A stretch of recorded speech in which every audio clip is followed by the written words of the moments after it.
గ్రామ కంఠం భూములు అంటారు కదా, అవునండి, అట్లాంటి వాటికి కూడా లోన్స్ ఇస్తారా? ఇస్తాం. ఆ. గ్రామకంఠం భూములు అన్ని ఇల్లు అన్ని కట్టుకోవడానికి అన్ని కొనుక్కోవడానికి బ్యాంకులు లోన్ ఇస్తాయా? ఇస్తాం. అన్ని బ్యాంకులు ఇస్తాయా? కొన్ని కొన్ని బ్యాంకులు ఎన్బిఎఫ్సిలు ఇస్తాయి సార్. గ్రామకంఠం భూములకి ఏంటంటే ప్రీవియస్ లింక్స్ ఉండవు. అవును పట్టాదారు అవి అవును అంతకుముందు రెసిడెన్షియల్ ల్యాండ్స్ కదా, అవును. దానికోసం పట్టాదారు పాస్బుక్స్ ఉండవు, పాత లింక్స్లో ఉండవు. ఓకే. ఓన్లీ డోర్ నెంబర్తోనే వస్తాయి. ఆ, సో ఆ డోర్ నెంబర్ లింక్ తోటి వెనక్కి వెళ్ళాల్సి వస్తుంది. సో దానివల్ల దానికి బ్యాంక్ కావాల్సిన 13 years link document, 30 years link document దొరకక కొన్ని బ్యాంకులు చెయ్యవు. ఓహోహో. రీసెంట్ డాక్యుమెంట్ లింక్తో సరిపోయి చేసే బ్యాంకులు ఎన్బిఎఫ్సిలు చేస్తాయి. ఉన్నాయా అట్లాంటివి? ఓకే. చేయొచ్చు. సో మీరు ఇప్పిస్తారు అలాంటి వాటికి తప్పకుండా. కూడా. సో అన్సెక్యూర్డ్ బిజినెస్ లోన్స్ అంటే ఎట్లాంటి తాకట్టు కానీ అది పెట్టుకోకుండా అవునండి. ఎంతవరకు ఇప్పించగలరు మీరు? కస్టమర్ రీపేమెంట్ కెపాసిటీని బేస్ చేసి ఇస్తాం సార్. ఉమ్. ఎంత 10 లక్షల నుంచి ₹1 కోటి వరకు అచ్చా, ₹1 కోటి ఇప్పిస్తారా? తప్పకుండా. ఓకే. అంటే ఏం క్రైటీరియా కావాలి మీకు? అంటే బిజినెస్ రీపేమెంట్ కెపాసిటీ అనే మాట ఎక్కువ వాడుతున్నారు కదా, అవునండి. దాని క్రైటీరియా ఏంటి అని ఎట్లా Criteria చూస్తారు? అంటే- ఎట్లా చూస్తారు? ఇప్పుడు మీరు ఎంత సంపాదిస్తున్నారు, ఫర్ ఎగ్జాంపుల్ మీరు నెలకు ₹1,00,000 సంపాదిస్తున్నారు అనుకోండి, అవును దాంట్లో మీరు 50,000 ఇన్స్టాల్మెంట్ కట్టగలుగుతారు. అవును. అదే మీ రీపేమెంట్ కెపాసిటీ. ఓకే ఓకే 50,000 ఈఎంఐకి ఎంత లోన్ ఇవ్వగలమో అంత లోన్ ఇస్తాం. Okay right. So working capital కూడా లోన్ ఇస్తారా? తప్పకుండా వర్కింగ్ క్యాపిటల్ లోన్ ఇస్తాం సార్. ఉమ్. అన్ని బ్యాంకుల నుంచి వస్తుందా? అన్ని బ్యాంకులు వర్కింగ్ క్యాపిటల్ చేస్తాయి. అచ్చా అచ్చా అచ్చా. ఓకే. పర్సనల్ లోన్, ఉమ్. సో అది తీసుకోవడం మంచిదా కాదా? దానివల్ల ఏమన్నా సివిల్ పాడయ్యే అవకాశం ఉంటుందా? లోన్ తీసుకోవడం వల్ల సివిల్ స్కోర్ ఏం పాడవద్దు సార్. ఉమ్. అవసరానికి సరిపడా కరెక్ట్గా తీసుకొని రీపేమెంట్ చేస్తే మంచిదే. సో ఎలాంటి లోన్ తీసుకున్నా పర్వాలేదు, పర్వాలేదు. పర్సనల్ లోన్ తీసుకున్నా కూడా నష్టం లేదు, కానీ నష్టం లేదు. టైం కు రీపే చేయకపోతేనే ప్రాబ్లం అవును. సివిల్ కు. అంటే సెక్యూరిటీ లేకుండా వస్తుంది కదా సార్. అవును పర్సనల్ లోన్కి ఏ సెక్యూరిటీ అక్కర్లేదు. అవును మీ రీపేమెంట్ కెపాసిటీ అంటే మీ శాలరీని బట్టి కరెక్ట్. ఎంత ఈఎంఐ కట్టగాలో లెక్క చేసి మీకు లోన్ వస్తుంది. అవును ఆ లోన్ తీసుకుని దాన్ని ప్రాపర్గా యూజ్ చేయకుండా ఏదైనా ఈ బెట్టింగ్స్ అటుకి పెట్టారనుకోండి, ఆ డబ్బులు పోతే రీపేమెంట్ చేస్తే ఇబ్బంది అవుతుంది కదా. ఓకే ఓకే ఆ స్పెక్యులేషన్స్ కోసం అచ్చా. వాడకూడదు పర్సనల్ లోన్ తీసుకొని. ఓకే. మరి అది ఎట్లా మీరు అసెస్ చేస్తారు? క్రెడిట్ మేనేజర్ కాళ్ళు అడుగుతాం, మీరు లోన్ దేనికోసం తీసుకుంటున్నారని. ఆ, వాళ్ళు అప్పుడు ఏదో అబద్ధం చెప్పినా కూడా తర్వాత వాళ్ళు చేసి దొరికిపోతుంది కదా సార్. తెలుస్తుందా? ఓకే. ఇంకా వాళ్ళ పనికి వేస్ట్ అయిపోతుంది, మనీ వేస్ట్ అవుతుంది అంతే. అదేలేండి. Right sir. ఇప్పుడు డాక్టర్లు, లాయర్లు, సిఏలు ఇట్లా కొంచెం స్పెషల్ కేటగిరీ ఉంటారు కదా, అవును వీళ్ళకి ఏమైనా స్పెషల్గా లోన్ కేటగిరీ ఉంటుందా? అవును సార్. చార్టెడ్ అకౌంటెంట్స్కి, తర్వాత డాక్టర్స్కి, ఆర్కిటెక్ట్కి ప్రొఫెషనల్ లోన్స్ ఇస్తాం. ఓ, అంటే దానికి ఏమైనా తక్కువ వడ్డీ ఉంటుందా రేట్ లేదా? ఆఫ్ ఇంట్రెస్ట్ తక్కువ ఉంటుంది, ఎలిజిబిలిటీ క్రైటీరియా ఎక్కువ తీసుకుంటాం. అచ్చా ఎందుకంటే జనరల్గా ఈ కేటగిరీలో ఉన్న వాళ్ళు డిఫాల్ట్లు ఎక్కువ చేయరు. అచ్చా అచ్చా అచ్చా. ఓకే. దాన్ని బేస్ చేసుకుని వాళ్ళకి స్పెషల్గా కొంచెం ఇంపార్టెన్స్ ఇస్తాం. ఇప్పుడు ఓడి అని ఇస్తుంటారు కదా, అవునండి. సో దానికి ఎట్లుంటుంది సార్ అది? అంటే మనం వాడిన దానికే ఇంట్రెస్ట్ వేస్తారా, అవును. లేదంటే ఓడి మొత్తానికి లేదు, వేస్తారా? వాడుకున్న దానికి వడ్డీ కట్టమే ఓవర్ డ్రాఫ్ట్ కదా సార్. మీకు లిమిట్ ఇస్తారు, 10 లక్షలు లిమిట్ ఇచ్చారు, ₹1,00,000 వాడుకున్నారు, దానికి వడ్డీ కడతారు. మళ్ళీ 10 లక్షల రూపాయలు మళ్ళీ మీరు ఆ ఓడి అకౌంట్ డిపాజిట్ చేశారు, ఇంట్రెస్ట్ ఉండదు.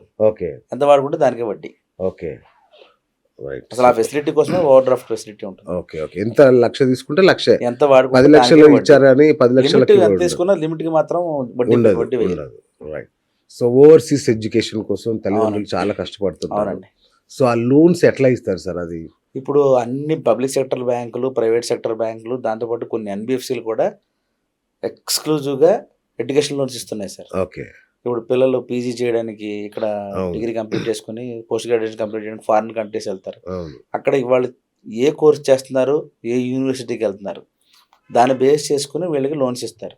అంటే తల్లిదండ్రుల ఆస్తిని బట్టా, లేదంటే విద్యార్థి మెరిట్ని బట్టి కూడా ఇస్తారా? కొన్ని చోట్ల విద్యార్థి మెరిట్ చూస్తాం సార్. ఓకే. ఎందుకంటే ఆ యూనివర్సిటీ బాగుంటే వీళ్ళ రీపేమెంట్ కెపాసిటీ ఎలా ఉన్నా పర్వాలేదు. ఆహా. కొందరు ఏంటంటే అంత పెద్ద యూనివర్సిటీలో సీట్లు రావు, మెరిట్ తక్కువ ఉన్నా అవును కూడా. అవును. సో వాళ్ళ పేరెంట్స్ రీపేమెంట్ కెపాసిటీ చెక్ చేస్తాం. ఓహో. అంటే వాళ్ళు వ్యవసాయం చేసుకునే వాళ్ళైనా వాళ్ళు ఎంత వ్యవసాయం చేస్తున్నారు, దాన్ని బట్టి ఇన్కమ్ ఎంతో లెక్క చూసి లోన్ ఇస్తాం. Okay right.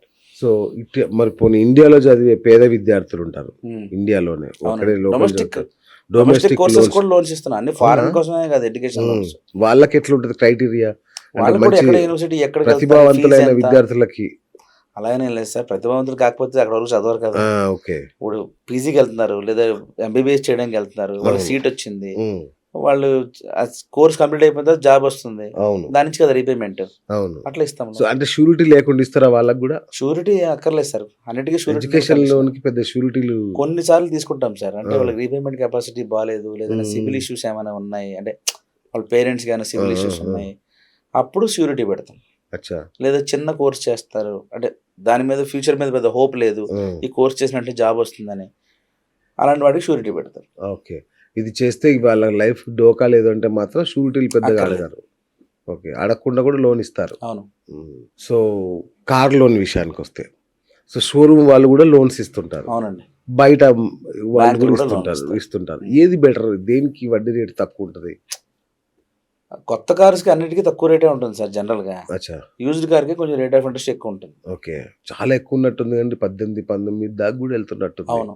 అంటే రీపేమెంట్ ప్రూఫ్ ప్రాపర్గా లేకపోవడం, అచ్చా అచ్చా. వీళ్ళ కార్ మోడల్స్ మరీ పాతవి అవ్వడం, ఆహా. అలాంటప్పుడు ఆ రిస్క్ ఎక్కువ ఉంటుంది కాబట్టి దాన్ని కవర్ చేసుకోవడానికి ఎక్కువ వడ్డీలు వేస్తారు. బాబా. సో సెకండ్ హ్యాండ్ తీసుకోకపోవడం బెటరా లోన్? సెకండ్ హ్యాండ్ కార్ అలా ఏముంది సార్, ఇప్పుడు 10 లక్షల కార్ 5 లక్షలకి వస్తుంది, 1 లక్ష ఎక్కువ వడ్డీ కడుతున్నాం. పాత కండిషన్ ఉంటే కొనుక్కోవచ్చు కదా సార్, తప్పే ఉంది. అచ్చా అచ్చా. పర్వాలేదు. అంటే మన అసెస్మెంట్, మన సొంత ఆలోచన బట్టి రైట్ రైట్.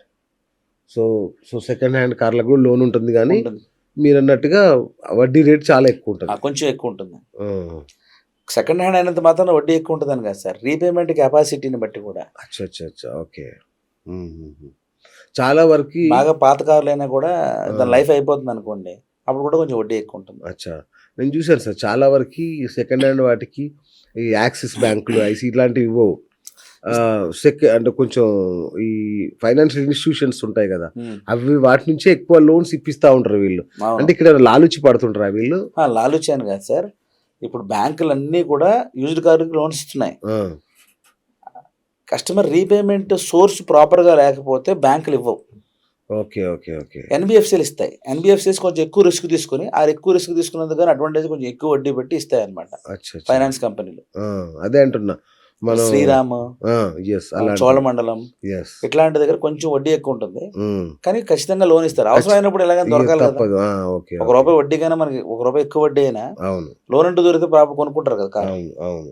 సో లోన్ కోసం మనం అందరి దగ్గర తిరుగుతుంటాం. సో వాళ్ళు ఎంక్వైరీలు చేయడం ఇవన్నీ చేస్తే సిబిల్ స్కోర్ పాడవుతుంది అంటారు కదా. అవునండి. మరి ఎట్లాంటి జాగ్రత్తలు తీసుకోవాలి మనం? సిబిల్ ఎంక్వైరీ చేసేటప్పుడు ఎక్కడ పడితే అక్కడ ఎందుకు రిజెక్ట్, ఒకసారి అప్లై చేశారు, తెలియక ఒకసారి అప్లై చేశారు సార్, రిజెక్ట్ అయింది. ఆ తర్వాత ఎందుకు రిజెక్ట్ అయిందో ప్రాపర్గా అనాలిసిస్ చేసుకుని తర్వాత అప్లై చేయాలి.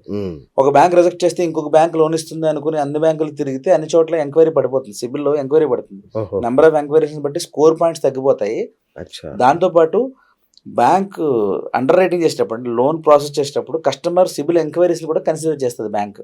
ఎన్ని చోట్ల ఎంక్వైరీ చేశారు, ఎన్నిసార్లు రిజెక్ట్ అయిందని చెప్పేసి. కొన్నిసార్లు కస్టమర్కి ఎలిజిబిలిటీ ఉన్నా ఇవ్వగలిగిన 10 ఎంక్వైరీలు చేశారనుకోండి, ఈ ఎంక్వైరీలు ఎందుకు ఇన్నిసార్లు చేశాడు, ఈ ఇంటెన్షన్ ఏంటో ప్రాబ్లం అని చెప్పేసి దాన్ని రిజెక్ట్ చేసేస్తారు.